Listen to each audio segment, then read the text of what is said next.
ଆପଣମାନେ ନିଜେ ସ୍ୱୟଂ ଭାବନ୍ତୁ ଗୋଟେ ସାନ ପିଲାଟେ ଯାହାର ବୟସ 22 ବର୍ଷ ଥିବ, ସିଏ ଏବେ ଠିକ୍ରେ ବଡ଼ ବି ହେଇନି।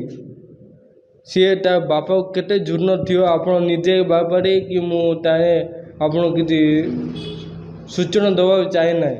ସେଇଟା ମାନବିକତା କଥା। ଆପଣ ଇନୁ ପଚାରିକି କାହାକୁ ଲଜ୍ଜିତ କରନ୍ତୁନି। ଆପଣ ମୁଁ ସେଇଟା କହିବାକୁ ଚାହେଁନି। ଦୋଷୀକୁ ଦୃଢ଼ କାର୍ଯ୍ୟାନୁଷ୍ଠାନ ନିଆଯାଉ, ତାଙ୍କୁ ଫାଶୀ ଦଣ୍ଡ ଦିଆଯାଉ କି ଆଜୀବନ କାରାଦଣ୍ଡ ଦିଆଯାଉ। ମୋ ବାପା ଗୋଟେ ଭଲ ଲୋକ ତାଙ୍କୁ ଏମିତି କାହିଁ କରିଲେ? ତାଙ୍କୁ ଟିକେଲେ ଭାବ ଚିନ୍ତା ଆସିଲାନି କି ତାର ବି ଆମେ ଯାହାକୁ ହତ୍ୟା କରିବାକୁ ଯାଉଛୁ କି ତାର ବି ଗୋଟେ ପରିବାର ଥିବ, ତାର ବି ଗୋଟେ ଛୁଆଟେ ଥିବ, ତାର ବି ଗୋଟେ ସ୍ତ୍ରୀ ଥିବ।